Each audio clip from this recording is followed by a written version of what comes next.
કોને બનાવ્યો હશે? મારે ગણિત ભણવું નથી, એક્સ અને વાય મારે મોટા થઈને વેપારી બનવું છે. ગણિતની શું જરૂર?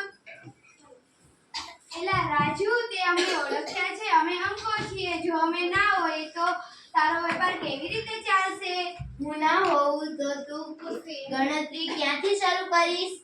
જો હું કોઈના પાછળ ના લાવું તો તેની કિંમત જ ના વધે. જાઓ, મારે તમારી કોઈની જરૂર નથી. હું તો સુખથી જીવીશ.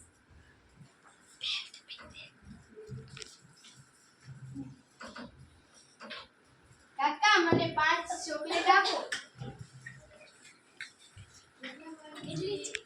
એકના કેટલા? બેટા, એકના 7 રૂપિયા. આલો 100 રૂપિયા, મને ચોકલેટ આપો. જો બેટા, 7 પંચા 30 થાય, 30 રૂપિયા થાય એટલે તારા 100 માંથી 30 જતા 20 વધે તારા. આલે આ 20 રૂપિયા અને આલે આ તારી ચોકલેટ. બરાબર છે કાકા. અરે રાજુ, તું આ શું કરી રહ્યો છે? 7 પંચા 35 થાય, 30 નહીં.